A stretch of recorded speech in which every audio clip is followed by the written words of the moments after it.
की सगळ्यात जीव अडकलेला आहे ते गोंदवलेकर महाराज होते ना, त्यांची बायको. आता गोंदवलेकर महाराज आणि त्यांची बायको म्हणजे आपली साधारण कल्पना काय होती की आपण उच्च लेवलला असतो. तर ते कोणी वस्तू आणून दिलेल्या एक पेटी होती मोठी अशी, त्यात ठेवायचं आणि त्याच्यावर त्या झोपायच्या. मग आजारी पडल्या जीव जाईना ते म्हणाले तुम्ही एवढे महाराज म्हणून मला असं काय होत आहे. ते म्हणाले मी सांगतो ते ऐक तुला पटेल का बघ, उद्या सकाळी उठ आंघोळ कर आणि आत कांदीची मांडी ती सगळी दान कर. अच्छा वाटलं आणि सगळी देऊन टाकल्यानंतर लगेच संध्याकाळी. म्हणजे आपल्याला कशात काय अडकले कळत नाही. इथे सगळं अडकण्यासारखंच आहे, पण त्यात हुशारीने समजून जायचे. गुरुनं सांगायचं तुम्हाला तुमची इच्छा असेल त्याप्रमाणे माझं जीवन जगलं जाऊ दे, म्हणजे त्यातनं सुटणार आपण.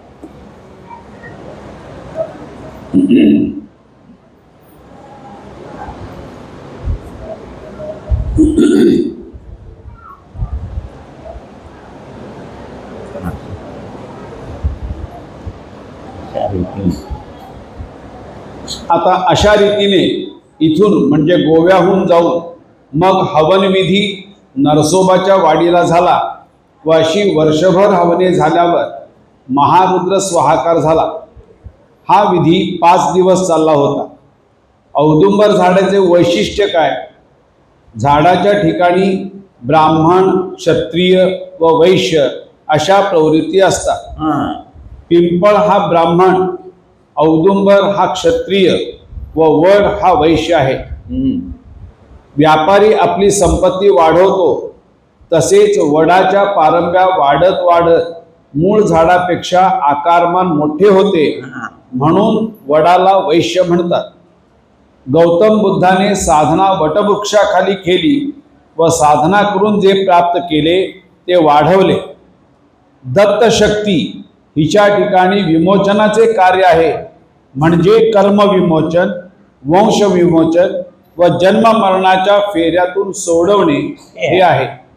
हे क्षात्र तेज व ती दत्तांची आयुधे आहेत म्हणून दत्तात्रय हे औदुंबराचे खाली बसलेले असतात. ब्रह्मतेज म्हणजे पोलाद, खाणीतून आयर्न ओर म्हणजे लोखंड मिश्रित माती मिळते व त्यातून लोखंड मिळते व त्याला धार लावली की तलवार होते. मग जी काही साधना करायची त्या ब्रह्मतेजाने आशीर्वाद द्यायचा व क्षात्र तेजाने विमोचने करायची. ब्रह्मतेज व क्षात्र तेज ही दोन्ही ज्या ठिकाणी आहेत त्या ठिकाणी कार्य होऊ शकते. दादानी एक गोष्ट सांगितली. शिवाजी महाराज धार्मिक वृत्तीचे होते व ते तुकाराम महाराजांकडे गेले. तेव्हा तुकारामांनी सांगितले की मी तुमचा गुरु होऊ शकत नाही, कारण तुमच्याकडे क्षात्र तेज हे आहेच व तुम्हाला ब्रह्मतेजाची आवश्यकता आहे, म्हणून तुम्ही रामदास स्वामींकडे जा. शिवाजी राजांनी आपले राज्य रामदास स्वामींच्या झोळीत टाकले व ते रामदासांनी परत केले व सांगितले की संन्यस्त वृत्तीने जो राज्यकारभार करील तोच व्यवस्थित राज्य करू शकेल. हे आत्ताच्या राज्यकर्त्यांना सांगायला पाहिजे झालंय. रोज एकेकाची संपत्ती बघितलं तर केवढी काय. आता महारुद्र स्वाहाकार कुठे करायचा असा प्रश्न पडल्यावर गुरुजी म्हणाले, वाडीत एक मोठा हॉल आहे, देवळाच्या मागे मोठी धर्मशाळा आहे व लोकांना बसायला चांगली जागा होईल. त्या गोष्टीला दादा नाही म्हणाले. तिथले सरपंच जगदाळे होते, ते कामकाजाला येत असत. दादा त्यांना म्हणाले की मला महारुद्र स्वाहाकार करायचा आहे तर तुमचे पटांगण पाहिजे. सरपंच म्हणाले या परते भाग्यत काय. दादानी विचारले ही जागा कोणाची, तर जगदाळे म्हणाले की ही जागा मी विकत घेतलेली आहे व मूळ जागा कोल्हापूरच्या छत्रपतींची आहे. म्हणजे क्षात्र तेज आले आणि महारुद्र ब्रह्मतेजाचा हवन विधी करून जी शक्ती प्राप्त झाली तीच पुढे ओंकार स्वरूपात सिद्ध झाली आणि म्हणून त्या ठिकाणी आशीर्वाद आहे व विमोचनाचे सामर्थ्य असे सगळे काही आहे. इतका विचार करावा लागतो. तिथल्या गुरुजनांना व इतर लोकांना वाटले की ही कुठली जागा घेतली, कारण त्यांना शास्त्र माहीत नव्हते. त्यांनी सांगितले की एवढा मांडव घालून खर्च करणार, त्यापेक्षा टेंबे स्वामींचा मोठा मठ आहे तेथे करा. दादा म्हणाले, मला आज्ञेप्रमाणे करावे लागणार. म्हणजे त्यावेळेला दादांसुद्धा अप्रोच करणारे लोक होते. हे गुरु आहेत आणि काय सांगतात ते आपण ऐकायचं हे नव्हतंच, काहीतरी आपण सांगायचं. त्यापेक्षा टेंबे स्वामींचा मोठा मठ आहे तेथे करा. तेव्हा दादा म्हणाले, मला आज्ञेप्रमाणे करावे लागते. त्यानंतर कुंड वगैरे तयार करून सगळा विधी झाला. औदुंबरहून निघताना दादांनी मिष्टान्न सोडले होते व स्वामींना प्रार्थना केली होती की ही जी सेवा व सिद्धता झालेली आहे त्यानुसार मी केलेले कार्य बरोबर झाले किंवा नाही याची साक्ष तुमच्याकडून मिळाली पाहिजे. कुठे प्रार्थना करते? नरसोबाच्या वाडीला. नरसिंह सर, जगाने पाठ तोफडणे हे मला नको आहे. कारण जगाचे काम झाले की ते कौतुक करणार, कारण त्यात त्यांचा स्वार्थ आहे. तेव्हा हे आज्ञेप्रमाणे कार्य झालेले आहे याची साक्ष तुमच्याकडून पाहिजे. आपण सुद्धा काय कार्य झालं, काम झालं तर बाबा आहेत, काम नाही झालं की बाबा नाही. तेव्हा वाडीतील उपाध्यायांनी महारुद्र स्वाहाकार झाल्यावर दादांना वस्त्र व छाटी देऊन सत्कार केला. येताना दादांच्या डोळ्यांना धारा लागल्या होत्या, कारण औदुंबरहून निघताना केलेल्या प्रार्थनेप्रमाणे स्वामींकडून हा मान मिळाला. हवनविधीनंतर दादांनी जगदाळे यांना बोलावून सांगितले की आत्ता तुमच्याकडे जेवणार आहे व जेवणात कांदा, लसूण व वांग्याची भाजी पाहिजे. हवनविधी होईपर्यंत हे सगळे बंद होते. श्री जगदाळे यांना आनंद झाला व ते म्हणाले की बहुतेक महाराजांना हे चालत नाही, ते चालत नाही व काही जणांना आमच्याकडील पाणी देखील चालत नाही आणि तुम्ही तर जेवायला येणार. हे ऐकून दादा म्हणाले, एकटा मी नाही तर माझ्याबरोबर सगळे जेवायला येणार आहेत. मग तो कार्यक्रम झाला. याचा तिथल्या मंडळींनी काय लावायचा तो अर्थ लावला, कारण त्यांच्यापैकी जगदाळे यांच्याकडे कोणीच जाणारे नव्हते. निघताना स्वामी म्हणाले की माझे पारमार्थिक तत्व म्हणजे मूळ दिलेले आणि त्याची छाया म्हणजे ऐहिक किंवा प्रापंचिक जे सगळे जग घेत असते, तर मी ते आध्यात्मिक तत्व तुला दिलेले आहे. तेव्हा पुन्हा वाडीला यायचे नाही. म्हणून तुम्ही कुणी पुन्हा वाडीला जायचं नाही आहे, नमस्कार करायचा नाही आहे, औदुंबरला जायचं आहे. आणि ब्रह्मसत्य जगन्मिथ्य म्हणजे काय? ते वरती आहे, त्याची छाया आहे म्हणून हे खरं वाचत आहे. म्हणजे काय? समजा एखादी श्रीमंत घरातली बाई असेल, ती पितळेचे दागिने घालून निघाली तरी तिला काय म्हणतात? सोन्याचेच आहेत. आणि एखादी मोलकरी असते, खरे सोन्याचे दागिने घातले तर काय म्हणतात? समजलं? म्हणून त्या ह्याच्यावरती हे सगळं जग सत्य भासतंय. पण मग पहिले लोक कुठे गेले? आपले आई वडील कुठे गेले? किंवा कुठनं आले होते, कुठे गेले, काही कळत नाही आहे. दिसतंय ते सगळं क्षणिक आहे. काय माया जाल. म्हणजे काय? नसलेलं आहे असं भास होतो, ते माया. तर मी ते आध्यात्मिक तत्व तुला दिलेले आहे. तेव्हा पुन्हा वाडीला यायचे नाही. ते तत्व आता माझ्यापासून विभक्त झालेले आहे. गेल्या 500 वर्षात हे कोणी मागायला आला नाही. पुन्हा जर वाडीत येशील व ते तत्व जर माझ्याशी एकरूप झाले तर हे सगळे पुन्हा कोण करणार? कोणीही करू शकणार नाही. तर आपण एक एक अर्थ लावत गेलो तर हे किती बुद्धीच्या पलीकडचे आहे हे कळेल. 2 वर्षानंतर तिथले उपाध्ये आले होते व म्हणाले की आता दत्तयाग करूया. दादा म्हणाले की आज्ञा होती तेव्हा वर्षभर येत होतो. आता पुन्हा आज्ञा झाली तर येईल, कारण हे माझ्या हातात नाही व माझ्या मनात आले म्हणून मी करू शकत नाही. पहिल्या हवनाला मी म्हणजे दीपक दादा, दादा महाराज आणि लक्ष्मणराव होतो. तर प्रथम काय करावे लागते, तर ज्या ठिकाणी वर्षभर होम हवन करायचे, ज्या ठिकाणी ओंकार प्राप्त करायचा, ते स्थान प्रथम शुद्ध करावे लागते. कारण स्वामी गेल्यापासून म्हणजे 500 वर्षापासून तेथे अस्थि विसर्जन होतात, अंत्येष्टिविधी होतात, लोक निरनिराळे संकल्प करून निघून जातात. म्हणून प्रथम स्थान शुद्धी करून घेतली, प्रायश्चित्त हवन झाले. आणि मला पुण्याला फोन करायचा होता म्हणून मी पोस्टात जाऊन फोन बुक केला आणि बसलो होतो. त्यावेळी पोस्टमास्टर पोस्टमनला म्हणत होते की तू आज अगदी थकला असशील, कारण वर्षभरात जेवढ्या मनी ऑर्डर येतात तेवढ्या एका महिन्यातच आल्या. एवढे भक्त एकदम जागरूक कसे झाले? तर ती मलिनता गेली होती म्हणून हे सगळं. आपल्या गावाचे भाग्य फळफळले, म्हणजेच स्थान शुद्धी झाल्यावर मलिनता दूर झाल्यामुळे हे झाले. मग महारुद्र 1979 मध्ये झाला व ओंकार प्राप्त झाला व नंतर पहिले सेमिनार झाले. सगळ्यांना ओंकाराची दीक्षा दिली व साधना सुरू झाली. जरी ती महारुद्राच्या वेळेला प्राप्त झाली होती तरी शक्तिपीठ 1983 साली स्थापन झाले. म्हणजे 4 वर्षे ती शक्ती दादांकडेच होती. त्या शक्तीचे पुनरुज्जीवन किंवा ट्रान्सफॉर्मेशन पुरुषमधून प्रकृती हे 12 वर्षानंतर करायचे असते. तर काल व आज म्हणजे 1995 साली लीलाताईंची काय अवस्था झाली, तर ती मूळ त्रिगुणात्मक शक्ती आवाहन करून धारण करायची. म्हणजे 4 वर्षे दादांना किती त्रास झाला असेल याची कल्पनाच करवत नाही.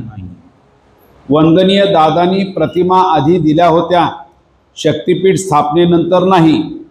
प्रथम सोन्याचा शेष, मग कारण, महाकारण व नंतर साईशक प्रतिमा अशा दिल्या. वंदनीय दादांच्या ठिकाणी ती जी शक्ती होती ती या प्रतिमांच्या रूपाने दिली. नंतर सगळ्यांना बोलावून दादांनी प्रतिमा हातात घेऊन प्रत्येकाला दिल्या आणि पुढे लिहिले की त्या शक्तीला ओंकार साधनेच्या पूजेची सवय लावली, इतर कुठल्याही पूजेची नाही. हे पाहिजे ते पाहिजे, गंध फूल पंचामृत हे काहीही नाही, फक्त ओंकार साधना हीच त्यांची पूजा. त्याच वेळेला योगायोगाने काही परदेशी भक्त देखील त्या प्रतिमा घेऊन गेले. सर्व भक्तांना प्रतिमांचा लाभ होत आहे का नाही हे दादांनी बघितले आणि त्याच वेळेला हिलिंगचे वर्ग गोव्यामध्ये घेतले. हिलिंग म्हणजे स्पर्श संवेदना. श्री साई आध्यात्मिक समितीच्या नावे पेपरमध्ये पहिल्यांदाच जाहिरात दिली की हिलिंग किंवा संवेदनाचे वर्ग विनामूल्य घेण्यात येतील, तर पाहिजे त्यांनी नावे द्यावीत. पहिल्या वर्गाला 40-50 जण होते, त्यातील 30-35 ख्रिश्चन होते. त्यावेळी साधना झाली की दादा बसायचे व आलेले भक्त आमच्या समोर बसायचे. प्रत्येकाचे नाव, वय, आधिव्याधी, आजपर्यंत केलेले उपचार हे सगळे लिहून घेतले. आम्ही ओंकार करीत असताना त्यांनी फक्त डोळे मिटून बसायचे.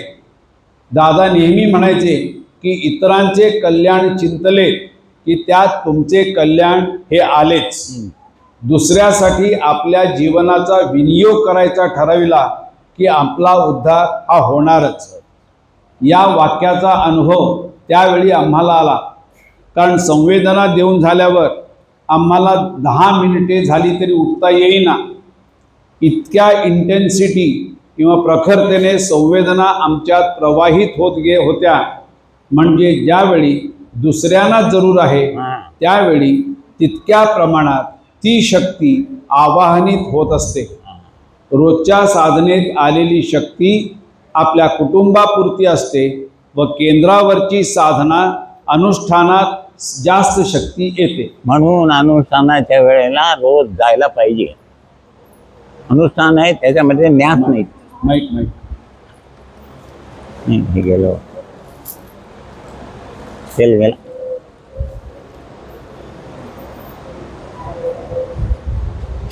म्हणून पण तुम्ही सोमवारी घरी साधना केली तर त्यात न्यास करायची आहे. म्हणून शक्यतो अनुष्ठानाला जायचं. म्हणजे इतरांच्या कल्याणाचा तुम्ही विचार केला की तुमचं कल्याण त्यात आपोआप होत आहे.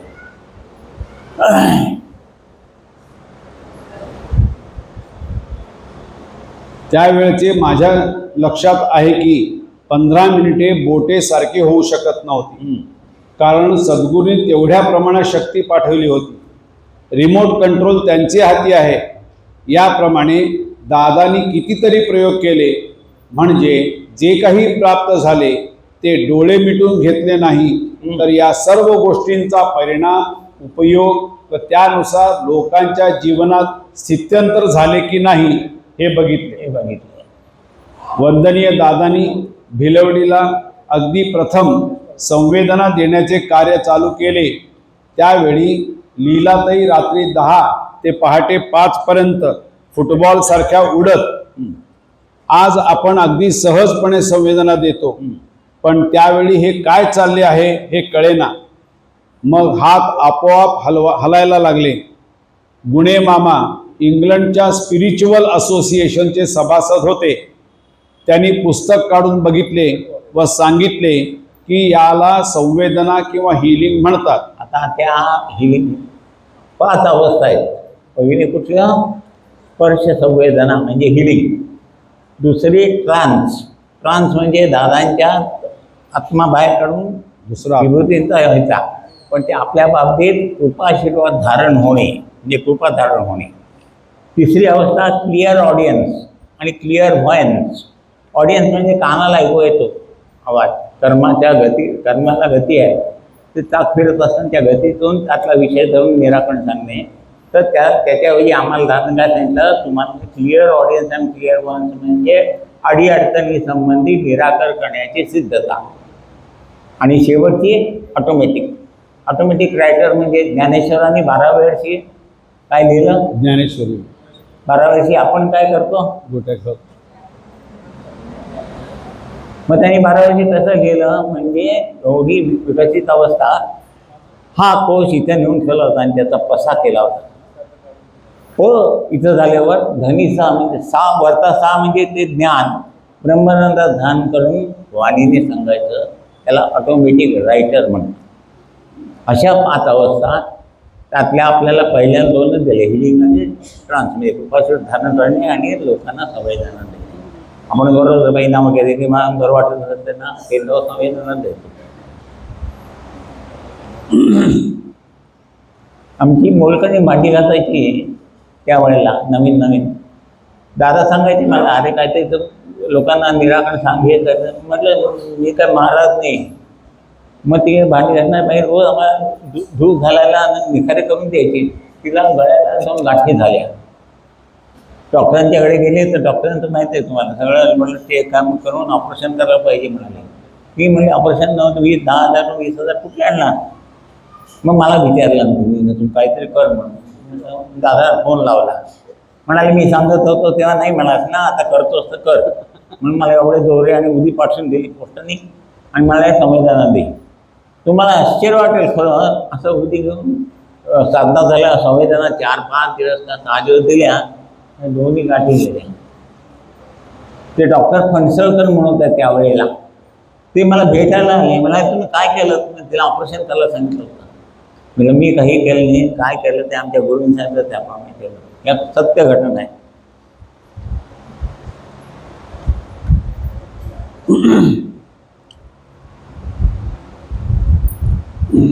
नंतर दादांच्या ठिकाणी परमपूज्य हाजीबाबांचे आगमन झाले व त्यांनी सांगितले की या संवेदना आहेत व पूर्वीच्या काळी ऋषीमुनी याने रोग बरे करीत असत. मग ऋग्वेदामध्ये या संबंधीच्या ऋचा कुठे आहेत हे त्यांनी सांगितले व त्यानंतर बरेच दिवस मला लीलाताई संथा देत असत. आज त्या ऋचा आठवत नाही, पण ओम अक्षिभ्याम ते नासिकाभ्याम एवढेच आठवते. त्यानंतर आम्ही औदुंबरला आलो व या संवेदनाची संथा बरोबर चालली आहे का नाही हे बघण्यासाठी एकाला गंडमाळा झाल्या होत्या, त्याला संवेदना देऊन त्या बऱ्या झाल्या, हा पण यापुढे प्रत्येकाला या ऋचा संथेने म्हणणे व त्यानुसार पाळवणूक करणे जमणार नाही हे लक्षात घेऊन दादांनी त्यांचा अंतर्भाव ओंकार साधनेत केला. हा त्यावेळी जे प्राप्त केलंय ते सगळं ओंकार साधने साध्य केलं, इन्क्लूड केलंय. म्हणून तुम्ही फक्त ओंकार साधना करायची आणि बस, बाकी काही करायचं नाही. आणि ते दिवसाभरात एकदा केव्हा जमेल तेव्हा. आता ह्याच्यापेक्षा सोपं साधन कोण देणार आहे?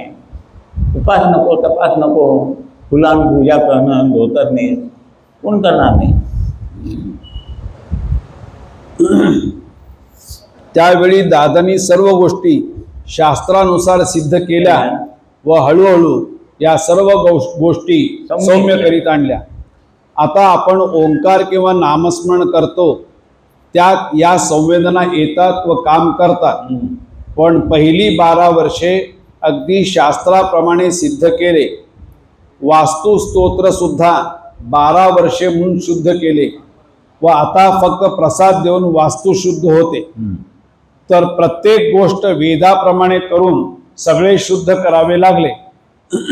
आता आपण सहज कामकाज करतो, पण दादांनी शास्त्र परत्वे त्याचा पूर्वी अभ्यास करून ते सोप्या पद्धतीने कसे होईल हे बघितले. आता सांगितलेल्या ऋचा लीलाताईंनी त्यावेळी आम्हाला संथापूर्वक शिकवल्या होत्या. त्यात प्रत्येक अवयवांचा उच्चार आहे. श्री रामरक्षा स्तोत्रात सुद्धा सर्व अवयवांचा उच्चार आहे. आज आपण घरात प्रार्थना वगैरे म्हणतो, सुख शांती समाधान लाभावे यासाठी. पण त्यावेळी दररोज घरात शांतीपाठ म्हणायला लावून काय होते हे बघितले. आणि आज फक्त ओंकार साधना केली की हे सर्व प्राप्त होते. आणि रामरक्षेमध्ये सुद्धा करतात. रामरक्षा पठेता न पापज्ञ सर्व कामदा शिरोमेधा गोपा तू भालम दशरथात्मजा कौसल्ये वरुषो पातु विश्वामित्र प्रियश्रुती घ्राणं पातु मुखत्राता मुखो सौमित्रवत्सला जीवनो विद्या विधि पातु कंठं भर्तवन्दिता स्कंदो दिव्या युष्कंदो दिव्यायुधं पातु भुजो भग्नेशकान्मुखः करो सीता प्रतिपातु हृदयं जामदग्ने मध्यम पातु करद्मोसी नांदीं जाम्बवदाश्रया सुग्रीवे जकटे पातु शक्तिं हनुमत् प्रभु पूर्वोत्तम पातु रक्षक कुलविनाशकृत जानुनी सेतुपातु जंगे दशमुखान्तका पादो विभीषण श्रीद पातु रामोऽखिलं वपु एताम्बराम्बलोपेतां रक्षाया सकृति पठे सचिरायुः सुखी पुत्री विजयी विनयी भवे. हे रोज आम्ही 1948 प्रश्न म्हणतो. रामरक्षा पहिल्यांदा गणेश स्तोत्र, मग रामरक्षा, नंतर मग 3 म्हणे पाडे. आता पहिल्यांदा आम्ही गुरु होतं प्रार्थना म्हणायची, मग हे भगवंता नारायण, नंतर मग राष्ट्रोद्धाराची प्रार्थना, भीमरूपी गणपती स्तोत्र आणि मग राष्ट्रोद्धाराची प्रार्थना. हे 7 टाईम ठरवून म्हणायचं. काहीतरी एक नियम केल्याशिवाय ते नाही चालतं. आता आपण कामकाज करतो त्यावेळी ती शक्ती आपल्याशी एकरूप होऊन त्यात गुरुशक्ती प्रवाहित होते. आता संवेदना म्हणजे काय किंवा रोग म्हणजे काय, तर या पंचमहाभूत तत्वांच्या या देहात पृथ्वी आणि आप यांचे प्रमाण ठरलेले आहे. काय आहे? 1 पट पृथ्वी, त्याच्या 3 पट पाणी, त्याच्या 11 पट तेज, 21 पट वायू आणि 108 पट आकाश. म्हणून सकाळी आणि संध्याकाळी आकाश तत्व खालती असतं सूर्य उगवण्याच्या आधी. म्हणून सकाळी ब्रह्ममुहूर्तावर साधना केली तर जास्तीत जास्त आकाश तत्वाचा लाभ होतो. म्हणून पूर्वी ब्रह्ममुहूर्तावर साधना करायची. किंवा संध्याकाळी काय तर सूर्य मावळल्यानंतर संध्याकाळी कळी असते, सकाळी फुलती नाही. म्हणजे रात्रीचे आकाश तत्व त्याचा दाबाने ती फुलती आणि त्याच्यात सुगंध निर्माण. म्हणून टाईम दिली आहे की आपलं 108 पट आकाश तत्व आहे, त्याची कमतरता होती, म्हणून ते आपण धारण करण्यासाठी ही वेळ ठेवली. तर या पंचमहाभूत तत्वांच्या या देहात पृथ्वी आप यांचे प्रमाण ठरलेले आहे. हा समतोल बिघडला की औषध लागते. मूळ विचार करायचा झाला तर या 5 तत्वांचा समतोल राहिला पाहिजे. कुठला रोग आहे ते डॉक्टर ठरवतात. सृष्टीमध्ये पंचमहाभूत तत्वे आहेत, त्यांचे स्तंभ आहेत व ते साऱ्या विश्वाला व्यापून पुरतात. ज्यावेळी आपण संवेदना देतो त्यावेळी 5ही तत्वातील शक्ती प्रवाहित होते व जी कमतरता असते ती भरून काढते. आता इतके सोपे केले आहे की कुठली कमतरता आहे हे ती शक्ती किंवा पंचमहाभूत तत्वेच बघून घेतील व जी कमतरता आहे ती भरून निघेल. दादांनी सुद्धा ते सांगितलं होतं की एकदा साधना करून झाल्यावर संबंध ह्या तुमच्या रक्तामध्ये ती गुरुशक्ती धारण झाल्यावर ती गुरुशक्ती तुमची जबाबदारी घेते आणि बरोबर गाईड करते. म्हणजे तुम्ही विचार करायचं कारणच नाही आहे. म्हणून तेवढा विश्वास ठेवून ते केलं पाहिजे. आपण भविष्य विचारायला जातो. दादा मला भविष्य विचारायचं नाहीच आहे. वर्तमान काळात आता बाहेर पाऊस पडतो तेव्हा पेरलं तर भविष्य काळात जानेवारीमध्ये काय पेरलं ते येईल आणि काही पेरलं नाही तर म्हणून लंबकासारखे असता म्हणाल तुम्ही. काल काय झालं उद्या काय होणार, काल काय झालं उद्या काय. आज काय चाललंय, आज जर तुम्ही चांगला दिवस घालवला तर तो चांगला म्हणून जमा होईल. उद्या येणारा तुम्ही चांगला करणारच आहात म्हणजे तुमचं भविष्य आणि भूत घडलं का नाही. आजचा दिवस चांगला घालवायचा.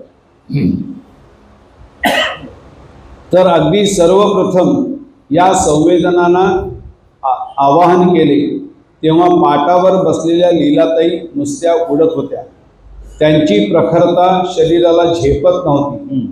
मग सुरुवातीला ज्यावेळी आम्हाला साधना शिकवली त्यावेळी साधना पूर्ण झाल्यावर 11 वेळा ओम श्री साईनाथाय नमः म्हणत असतो. म्हणजे त्या नामस्मरणातून संवेदना प्रवाहित होतात की नाही हे कळते.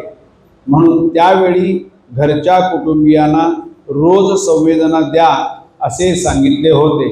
म्हणजे त्यांच्या जीवनातील सुधारणा बघून आपण संवेदना देऊ शकतो हा आत्मविश्वास येईल.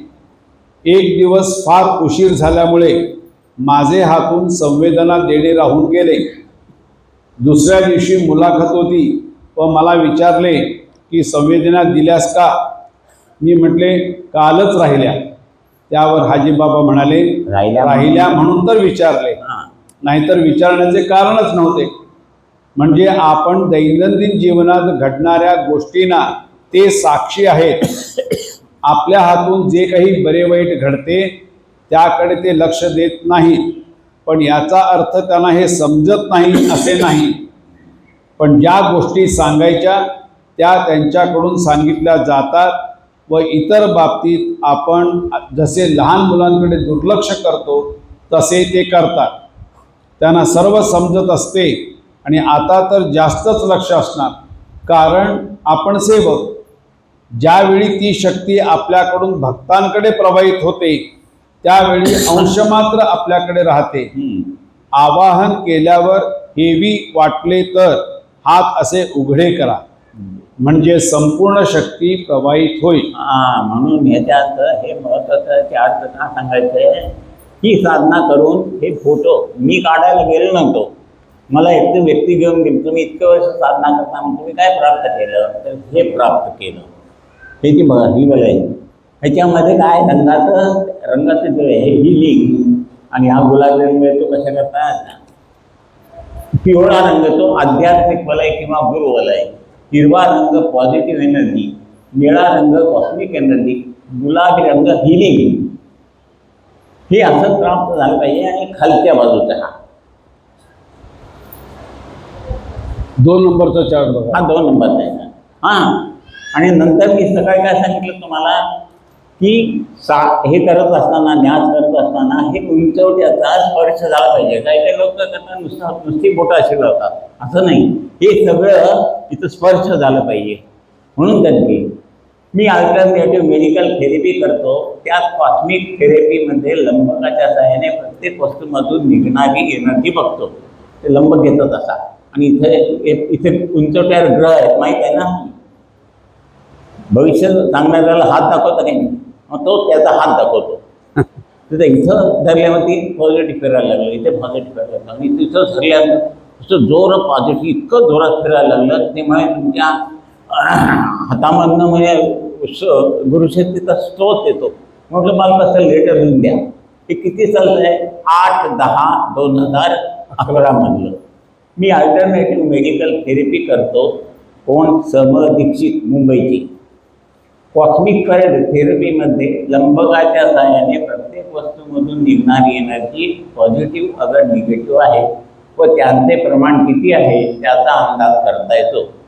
त्याप्रमाणे प्रत्येक व्यक्तीच्या हातातून, शरीरातून कशा प्रकारची एनर्जी बाहेर पडते त्याचा अंदाज घेता येतो. व्यक्तीच्या हातातून जरी पॉझिटिव्ह अगर निगेटिव्ह एनर्जी बाहेर पडत असली तरी प्रत्येक ग्रहांच्या उंचवट्यातून, हे ग्रहांच्या उंचवट्यात आहे, हा शनी आहे, तरी प्रत्येक ग्रहांच्या उंचवट्यामधून तशीच अगर त्याच प्रमाणात एनर्जी बाहेर पडते असे नाही व त्याचे सरासरी प्रमाणातून त्या प्रकारची एनर्जी हाताच्या तळव्यातून बाहेर पडत असते.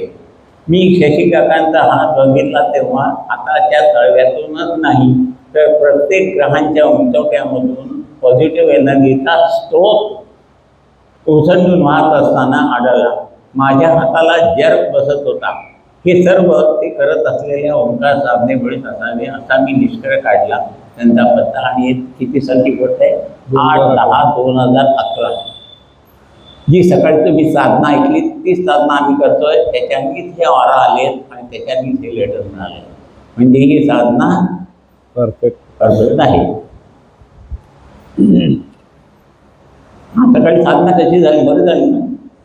तशीच करायची उद्या रोज. संथ पद्धतीने ऐकून त्या आवाजापेक्षा आपला आवाज खाली म्हणजे संक्रमणचा एक आवाज येतो. छान वाटतं. बरं, आपल्याकडे भक्त आल्यानंतर संवेदना किती वेळ द्यायच्या? 2 की 3 मिनिटे? आणि कुठल्या प्रकारे द्यायच्या? कुठल्या मणक्यावर हात ठेवायचा? इडा, पिंगळा, सुषुम्ना. इडा जागृत आहे का पिंगळा? संवेदना इडा नाडीतून धारण होत आहेत का नाही? मग मणक्याच्या या बाजूला बोट ठेवायचे का त्या बाजूला? आपल्यातून शक्ती प्रवाहित होत असताना दुसऱ्याचे पॉझिटिव्ह किंवा निगेटिव्ह समजले पाहिजे. संवेदना शरीरात धारण झाल्यावर त्या एका हातातून प्रवाहित करायच्या व दुसऱ्या हातातून घ्यायच्या. आपल्याला संवेदना जाणवल्या तशाच त्या घेणाऱ्याला पण जाणवल्या पाहिजे. बरेच वेळा असे होते की अंग भरून येते, कारण घेणाऱ्याच्या शरीरात काही बाधा असेल त्या धारणच होत नाही. आता ओंकार हा अ, उ, म या 3 तत्वांनी युक्त आहे. या प्रत्येकात एक एक गाठ आहे. हां बघा, अ मध्ये गाठ आहे, उ मध्ये गाठ आहे, म मध्ये पण गाठ आहे. पहिली तत्वाची अवस्था ही ऐहिक अवस्था आहे. जेव्हा साधना चालू करतो तेव्हा ऐहिक प्राप्ती, सुबत्ता येते, हे मूळ नाही. आपल्याला पारमार्थिक मिळवावयाचे आहे हा विचार करून त्या गाठींच्या पलीकडे गेलो तर अतत्वाची पूर्णावस्था आहे. हे सर्व बारकावे अभ्यासून दादांनी ओंकार पूर्णपणे आपल्याला अगदी सहज प्राप्त करून दिला व आपणही सहजपणे तो करतो. अर्थात लक्षपूर्वक करतो का नाही हा भाग वेगळा, पण प्रत्येक वेळी हे देत असताना गाठ ओलांडावी लागली. आज ओंकार साधनेवर खूप पुस्तके आहेत व नको त्या गोष्टींवर भर दिलेला आहे. उदाहरणार्थ, गार पाण्यात गरम घाला, मग गरम पाण्यात गार घाला, वस्त्र कसे नेसावे, कुठल्या दिशेला बसावे, या सर्व गोष्टी आहेत. पण आवश्यक गोष्टी न कळल्यामुळे त्या त्यामध्ये नाहीत. प्रत्येक गोष्टीला 2 अवस्था आहेत, ऐहिक व पारमार्थिक. प्रत्येक वेळेला ऐहिक बंद कर म्हणजे पारमार्थिक मिळेल असे दादांना सांगितले. नरसोबाच्या वाडीला जाताना हेच सांगितले की कामकाज बंद कर व मग इकडे ये. इंग्लंडला जाण्यापूर्वी भारतभर आपली केंद्रे होती. जाण्याच्या आदल्या रात्री आम्ही एका भक्ताकडे जेवायला गेलो होतो. रात्री यायला 1 वाजला व दुसऱ्या दिवशी सकाळी 6 वाजता फ्लाईट होती, म्हणून 3:30 वाजता विमानतळावर जायचे होते. तोपर्यंत दादांनी बॅग भरलेली नव्हती. नंतर साधना केली. खोलीत एक पाट होता व त्यावर श्रीफळ होते. दादांना लांबच्या लांब पहाड दिसला व हाजीबाबांचे शब्द ऐकू आले, हम आपके साथ नहीं आएंगे क्योंकि हमें यहाँ कार्य संभालना है. आप परदेश जाइए और अपनी दुनिया बसाइए. हे शेवटच्या क्षणी सांगितले. ज्या आजीबाई बनारसींनी बोलावले होते त्यांना आपल्या कार्याची काहीच ओळख नव्हती, शिवाय भाषेची अडचण. जातात खिशात फक्त 3 पौंड होते.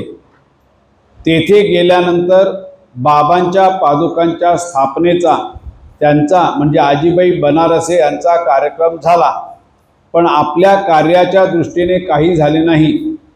तिकडे गेल्यावर दादा कोणाच्या वास्तूचे काम करून यायला उशीर झाला की इकडे झोपाझोप झालेली असायची. मग पाणी पिऊन झोपायची वेळ यायची. तर येथे कार्य एवढ्या अवस्थेला नेऊन ठेवल्यानंतर परदेशात कुठून सुरुवात करावी लागली? अगदी सुरुवातीपासून. आता जेथे उतरले होते ते लॉजिंग बोर्डिंग असल्यामुळे बहुतेक भारतातून आलेले विद्यार्थी होते व ते थट्टा मस्करी करणारे होते. तेथे दादांचे काय झाले असेल व या काळात कसे राहिले असतील. नंतर हळूहळू लोकांना पटत गेले व 4 महिन्यांनी दादांनी आपली वेगळी खोली घेतली. कामकाज झाल्यावर तेथली ठेवलेली गुरुदक्षिणा आजीबाईंकडे जायची व दादांकडे काही नाही. मुलांना शाळेतून आणणे, दूध भाजी आणणे ही देखील कामे केली. पण या गोष्टींचा दादांनी कधी उच्चार केला नाही. काही दिवसांनी आजीबाईंचा जावई इकडे म्हणजे पुण्याला आला. तेव्हा इकडील कार्य बघून, गाडी बंगला हे बघून पाय धरून रडला. तो म्हणाला, तुमचे एवढे वैभव आहे पण आम्ही तुमच्याशी कसे वागलो. एवढी परिस्थिती होती तरी इकडे पत्रात बाबांचे कार्य उत्तम प्रकारे चालले आहे, अनेक भक्तांना कार्याची ओळख होत आहे असे वंदनीय दादा लिहित व पत्रात मुलाखत सुद्धा उत्तम असायची. मी एवढी वर्षे दादांच्या जवळ असून सुद्धा मला काही समजले नाही. दादांनी काय प्राप्त केले हे थोडेसे कळले, पण ते प्राप्त करीत असताना त्यांनी काय सोसले हे कळले नाही. तर एवढ्या मोठ्या पदावर असताना, हे सगळे वैभव असताना हे सर्व त्यांनी केले, कारण बाबांचे कार्य अजरामर व्हावे म्हणून. तर हा सेवावृत्तीचा भाव कुठपर्यंत होता. मध्ये विलायत खां आले होते. मुंबईला पूर्वी भेट होत असे व कित्येक वर्षांनी पुण्याला भेट झाली. त्या दिवशी जेवायला होते. वरणभात खाल्ला. आम्ही बोलत असताना म्हणाले, मैंने दुनिया भर सफ़र की, प्रेसिडेंट, प्राइम मिनिस्टर, किंग्स सबको मिला हूँ, सबके सामने प्रोग्राम किया है, लेकिन इनके जैसा म्हणजे दादांच्या सारखे किसी को देखा नहीं. जहाँ शुरू से झुके हुए थे वहीं अब तक झुके हैं. बंगला गाड़ी है तो भी जहाँ थे सेवक करके वही है.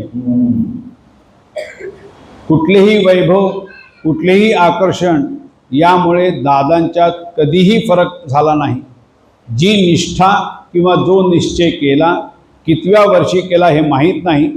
भैरवनाथांच्या येथे केला की तेलीबाबांच्या येथे केला हे कळायला मार्ग नाही, पण त्यावेळी जो निश्चय केला होता त्याच्याशी शेवटपर्यंत एकरूप राहिले.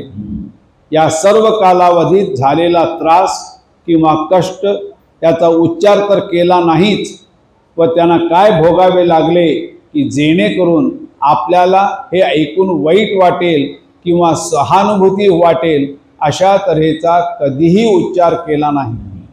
उलट इंग्लंडहून परतल्यानंतर 7-8 जणांना पत्र पाठवून तिथल्या वास्तव्यात बाबांच्या कार्यात जे काही सहकार्य त्यांनी दिले त्याबद्दल मी आभारी व ऋणी आहे असे लिहिले. त्यांच्या वास्तव्यात वाईट वागवले असेल, त्रास दिला असेल याचा उल्लेख केला नाही. पण त्यावेळी जे स्थान दिले किंवा त्यांच्याकडून नाममात्र लाभ झाला, सहाय्य झाले याचे स्मरण ठेवले. आता हा जो सोहळा करायचा आहे त्याकरिता समोरची जागा घेतली, गॅरेज घेतले, त्या सर्वांचे पैसे दिले, कारण कोणाचे ऋण राहू नये. इकडे लंडनचे केंद्र प्रमुख श्री उनवणे आल्यावर हे सगळे कळले. किती वाजे काम वाटतं? सातपर्यंत आरती नंतर आरती. अजूनही 6 वाजले जातात, 7पर्यंत वाजायचं आहे, मग 7ला आरती चालेल ना?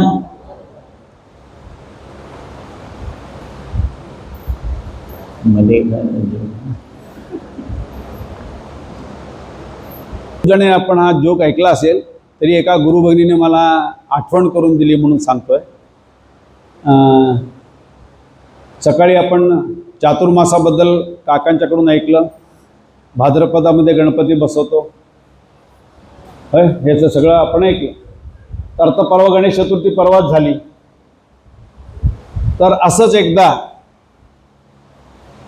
एका घरामध्ये गणपतीचं आगमन झालं, प्राणप्रतिष्ठा झाली, नंतर 11व्या दिवशी विसर्जन झालं.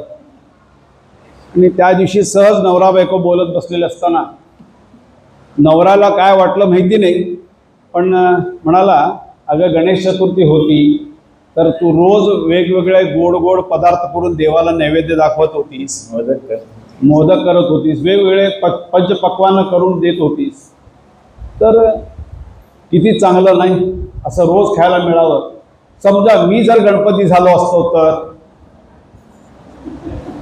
तेव्हा बायको म्हणाली, बरोबर आहे, तुम्ही झालं तर मी तुम्हाला सुद्धा रोज गोड नैवेद्य करून दाखवला असता आणि शेवटच्या दिवशी विसर्जन करून पुढच्या वर्षी नवीन आणला असता.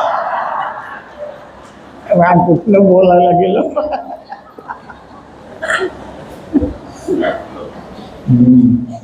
आता सगळे जरा फ्रेश झाले बघा. काय होतं, आधीच विषय अवघड आहे, डोकं जड होत आहे. म्हणून मध्ये मध्ये दादा सुद्धा असे काहीतरी जोक सांगायचे, लगेच सगळे फ्रेश.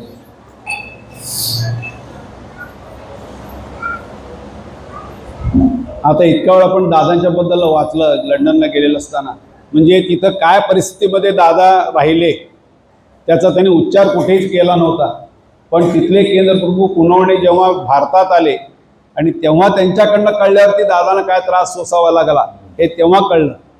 पण तोपर्यंत दादांनी कुठंच उच्चार केला नाही. इथपर्यंत आपण वाचन केलं. आता पुढं वाचूया. नरसोबाच्या वाडीला जाण्यापूर्वी ऐहिक प्राप्तीत एकदम वाढ झाली व आता आपल्याला काहीतरी दिव्य करावे लागणार असे दादा म्हणाले आणि 3 महिन्यातच नरसोबाच्या वाडीला जावे लागले. त्यानंतर नारायणी प्रतिमा सिद्ध करायच्या वेळी काय झाले, एका भक्ताने आपली 3 लाखांची गाडी कार्यासाठी दिली. भक्त म्हणाले, गेल्या 35 वर्षात आम्ही बाबांकडून नुसते घेत होतो, काहीही दिले नव्हते आणि आत्ता नुकतेच आमचे घराचे काम झाले व काहीतरी उतराई व्हावी म्हणून 1.25 लाख रुपये गुरुदक्षिणा म्हणून ठेवली. परंतु लगेच वंदनीय दादांनी सांगितले की हे नातीच्या नावे ठेवा. दिलेल्या गाडीने गोव्याला एकदा जाऊन आले व गाडी त्यांना परत केली व सांगितले की लागेल त्यावेळी मागेल आणि नंतर ती कधीही मागितली नाही.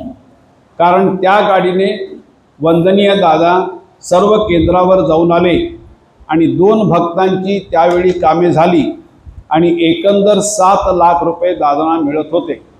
पण त्यांनी ते परत केले.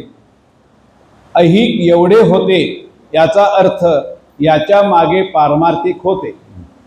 ऐहिक ही परमार्थाची सावली आहे व त्यात गुंतलो तर परमार्थाला मुकलो. यामुळे दादांनी हे सगळे परत केले आणि नारायणी अवस्था पुढे आली. आता आपल्याला पहिल्यासारखे काम होत नाही, धावपळ सहन होत नाही.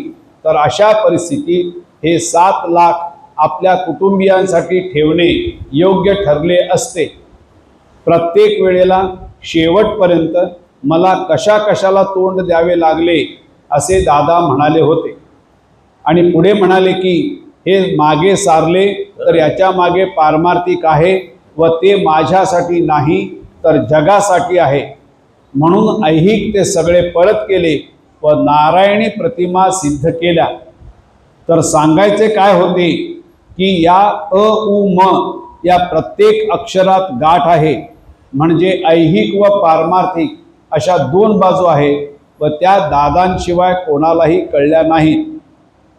आणि दादांनी हे सर्व केले म्हणून आज आपण पूर्णपणे ओंकार करू शकतो. प्रत्येक अक्षरात एक गाठ, ती ओलांडून त्या अक्षराभोवताचे एक वलय, अशी 3 वलये आणि त्यानंतर त्या सर्वांचे मिळून एक पूर्ण वलय, अशी 4 वलये आहेत. ती 4 वलये ओलांडली की पूर्ण ओंकार. आणि हे सर्व आपल्याला करायला 20 ते 25 मिनिटे लागतात. पण त्यात हे सर्व परब्रह्म भरलेले आहे. म्हणून परमपूज्य कुतुबुद्दीन बाबांनी म्हटले होते की अब परब्रह्म आपके झोली में दिया है.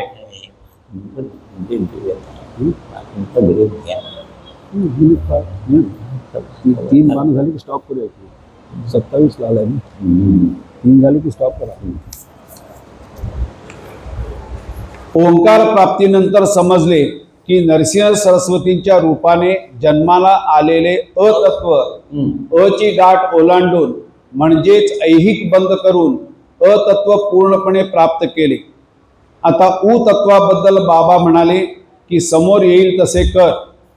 औदुंबरला जाण्यापूर्वी दादांचा जो प्रश्न होता त्याच्या अभ्यासानंतर हे कळले की विद्यानाश, धननाश आणि संततीनाश असे 3 प्रमुख दोष आहेत. तेव्हा त्याच्या निवारणार्थ काय करायला पाहिजे व त्याची साधना फार मोठी आहे. दादा म्हणाले हे आवश्यक आहे व तुम्ही सांगणार असाल तर मी करीन. बाबा म्हणाले मी सांगेन पण कोणीतरी माध्यम तयार पाहिजे. शिर्डीत व तेथील द्वारकामाईत तीच शक्ती आहे. दादा जेव्हा अगदी प्रथम शिर्डीला गेले होते तेव्हा लीलाताई बरोबर होत्या. त्यावेळी बाबांची नुसती समाधी होती, इतर बांधकाम नव्हते व लेंडीबाग इकडे बरीच मोकळी जागा होती. रात्री 1च्या सुमारास बरेच भक्त जात येत होते. तेव्हा बाबांनी सांगितले की हा माझा मार्ग आहे. तर लेंडीबागेच्या बाहेर पडून ते फिरून द्वारकामाईत गेले. रात्रीच्या वेळी त्यांना दुरून बघितले.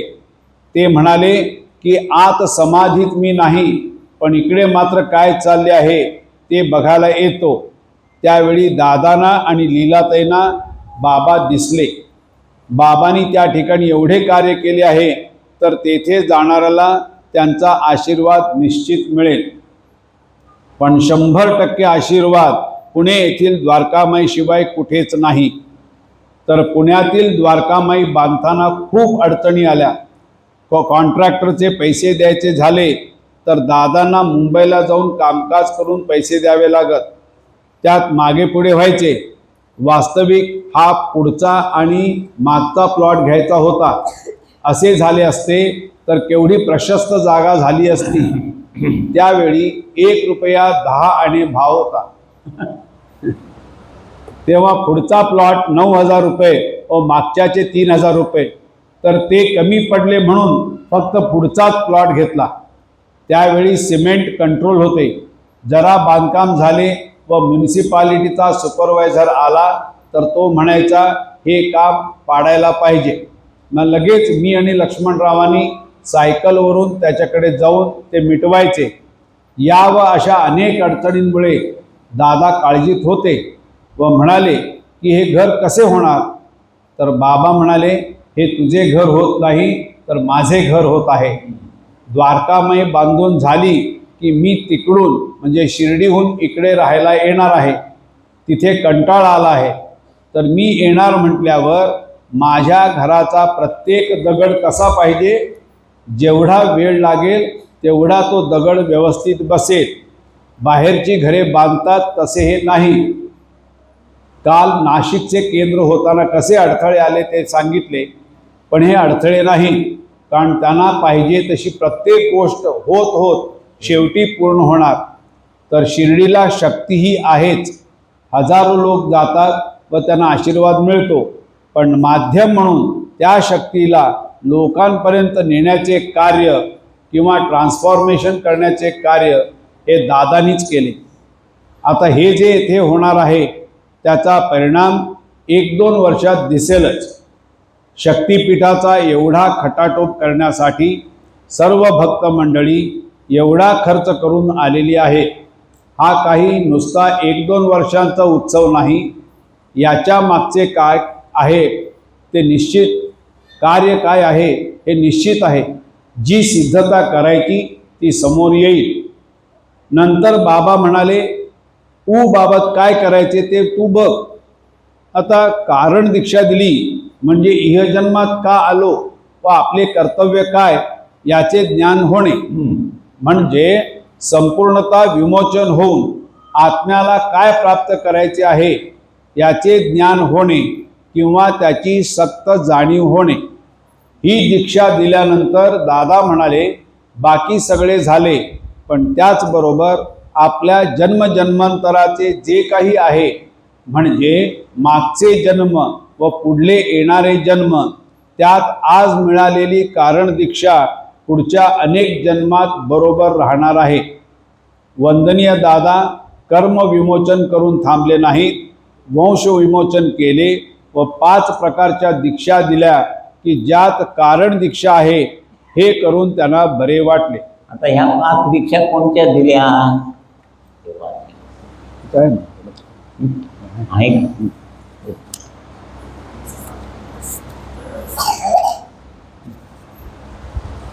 पाच प्रकारच्या दीक्षा व त्यांचे कार्य. दीक्षा 5 दिसल्या तरी कार्य एकच, जन्म कारण कार्यान्वित करणे. जीवन ईश्वरमय करणे हे मूळ कारण आहे. पहिली उपासना दीक्षा, आत्म्याला जन्म मरणाच्या फेऱ्यातून बाहेर काढून धर्म ही अवस्था प्राप्त होण्यासाठी ही दीक्षा आहे, म्हणजेच उमगले जन्माचे कारण. दुसरी नामस्मरण दीक्षा, मागच्या 42 पिढ्यांचा उद्धार व पुढील 42 पिढ्यांची तरतूद करण्यासाठी, भविष्य घडविण्यासाठी ही दीक्षा आहे. जन्माला येऊन प्राप्त जन्माचा उद्धार करण्यासाठी ही दीक्षा आहे. तिसरी अनुग्रह दीक्षा, देवदेवतांचे ऋण फेडण्यासाठी ही दीक्षा आहे. ही दीक्षा सद्गुरूंच्या अवस्थेपर्यंत जाण्याची दिशा दाखवते, आपणासारखे करीती तात्काळ. चौथी गुरुदीक्षा, पारमार्थिक दिशा दाखवण्यासाठी ही दीक्षा आहे. कुलधर्म कुलाचार करूनही तो देवदेवतांपर्यंत पोहोचत नव्हता, तो पोहोचण्यासाठी योग्य दिशा या दीक्षेमार्फत गुरूंनी दाखवून दिली. पाचवी कारण दीक्षा, आपण ज्या कारणासाठी जन्माला आलो आहोत ते आत्मसात करून लोककल्याणाचे कार्य आपल्या हातून व्हावे यासाठी ही दीक्षा आहे. यासाठी दादा काय म्हणाले एकदा, कारण दीक्षा हा शब्द खिडकीच्या बाहेर उभारून ऐकण्याची सुद्धा तुमची लायकी नाही. पण मी दिली म्हणजे किती विशाल मन आहे बघा. नरसिंह ओंकार सांभाळायला कोण आहेत का तयार नाही, म्हणाले मी सुद्धा नाही, पण तो ओंकार आहे ना म्हणून तो द्या. असं देवाशी कोणतरी भांडणार, नाथपंथात देवाशी युद्ध करून त्यांना जिंकलं, तसं दादांनी प्रत्येक गोष्टी करून दिले म्हणून आपल्या साध्य झालं. कारण दीक्षा, जन्माला येण्याचं कारण.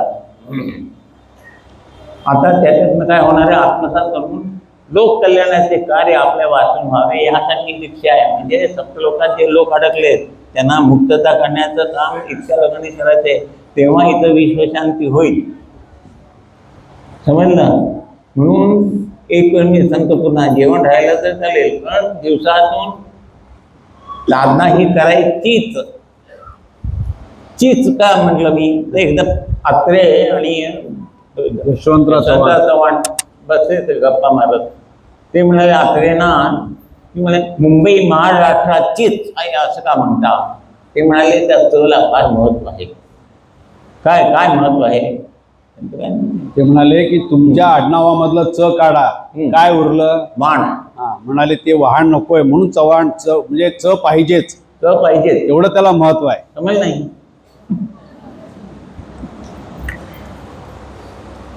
नंतर पुण्याला आल्यावर 2 दिवस विश्रांती घेतली. तिसऱ्या दिवशी साधना करून देवघरातून बाहेर आले आणि म्हणाले की बाबांनी सांगितले तिकडे कारण दीक्षा सिद्ध केल्याची फुशारकी मारलीस, पण हे इहलोकापुरते झाले. इहलोक 25% आहे व परलोक 75% आहे. तेव्हा हे काम तुझा बाप करणार का माझा बाप करणार? दादा म्हणाले माझा बाप काढताना बाबांनी स्वतःचा सुद्धा बाप काढला. येथे हे समोर दिसते आहे म्हणजे इहलोक हे करणे सोपे आहे. हा, ते कार्यकेंद्रावर काम करणं सोपं आहे, पण परलोकातले आत्मे दिसत नाहीत. त्यांना मुक्ततेची व्यवस्था काय करायची, ते काय करायचं, म्हणजे ते काम त्याच्यापेक्षा अवघड आहे. आणि ते किती आहे? 75% आहे. ते काम तुझा बाप करेल तर माझा बाप करेल. हे येथे समोर दिसते आहे म्हणजे इहलोक हे करणे सोपे आहे, पण परलोकातले तितकेच अवघड आहे. अशा दोन्ही गोष्टी आहेत. याचा अर्थ भक्त समोर दिसतो आहे, त्यात शक्ती संक्रमित झाली की दीक्षा झाली व कार्य पुढे होत राहणार. हे कार्य सोपे आहे, पण त्याआधी जो येथे स्वतःच्या कामासाठी आला त्याला हळूहळू पुढे येण्याला धीर देणे, त्याच्याशी एकरूप होणे, त्याच्याशी जवळीक निर्माण करणे व त्यानंतर त्याला स्वतःच्या जीवनाचे ज्ञान व्हावे म्हणून मुलाखत घेऊन त्याला दीक्षा घेण्यास प्रवृत्त करणे हे फार कठीण आहे. एकदा त्या मर्यादेपर्यंत आल्यावर त्याला दीक्षा देणे हे त्या मानाने सोपे आहे. पण परलोक म्हणजे वायुरूप आहे. तेथे दीक्षा देणे म्हणजे जी दीक्षा आहे तिची शक्ती किती सूक्ष्म करायला पाहिजे की जेणेकरून ती शक्ती वायुरूपात धारण व्हावी व तेथे जे आत्मे आहेत त्यांना ती मिळावी. पुढे बाबांनी हा सिद्धांत मांडला की जग कुठल्या दिशेला चालले आहे. शिक्षण, नोकरी, धंदा करून पैसा जमवेपर्यंत 50शी येणार, मग उपरती होणार की अरे रे सर्व आयुष्य फुकट गेले, तेव्हा काहीतरी मिळवूया, मग तो या मार्गाला वळणार. पण प्राप्त काय करू शकणार, कारण तोपर्यंत सगळी गात्रे शिथिल झालेली असणार. साहजिकच निराश होणार की सगळा जन्म वाया गेला, काहीही साध्य केले नाही. पण ही तळमळ घेऊन गेला तर पुढल्या जन्मी 60व्या ऐवजी 40लाच त्याची उपरती होईल. पण त्यावेळी जग खूप पुढे गेलेले असेल, अनेक शोध लागलेले असतील, नवीन टीव्ही येणार आणि काही येणार. हे असेच जन्मोजन्मी चालणार आहे.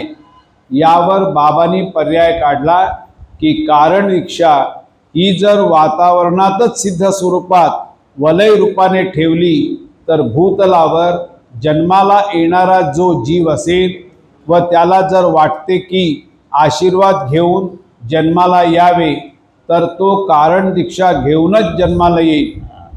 त्यांच्या जन्मापासूनच कार्य सुरू होईल.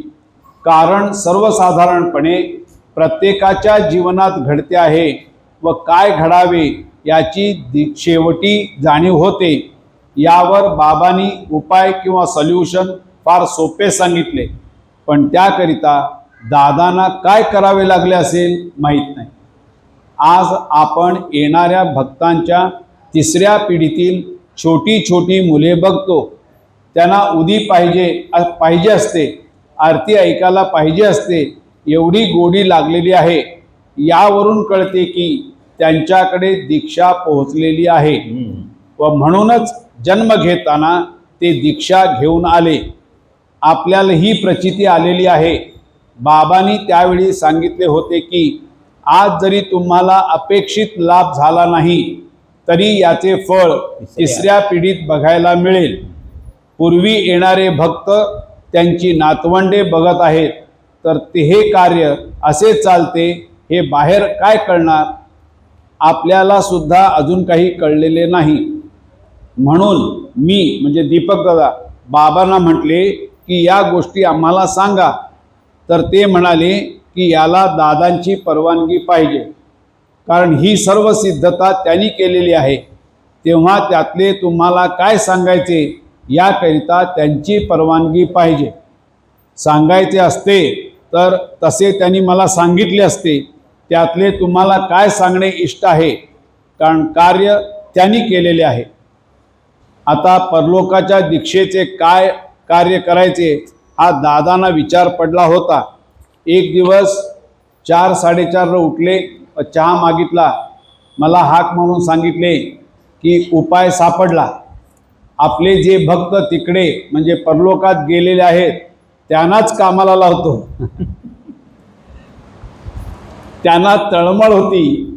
जीवनात आपण या कार्याकडे दुर्लक्ष केले, भक्त म्हणूनच राहिले, सेवक म्हणून काहीही केलेले नाही. भूतलावर असताना चालढकल केली, पण परलोकात फक्त आत्मा आहे, देह नाही, म्हणून दुःख होते व कधी देह प्राप्त होऊन आपण कार्यात सहभागी होऊ असे त्यांना झाले आहे. म्हणून आता देह असताना जागे व्हा सगळे. जिवंत असताना आपण कार्याला ओळखलं नाही, दादांना ओळखलं नाही, आपला जन्म वाया घालवला, ही आत्म्याच्या ठिकाणी तळमळ होती.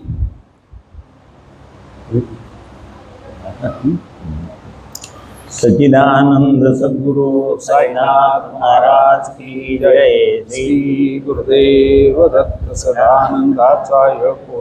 सच्चिदानंद सद्गुरु श्री पंत महाराज की जय. श्री गुरुदेव दत्त श्री सद्गुरुनाथ दादा महाराज की जय. श्री गुरुदेव दत्त.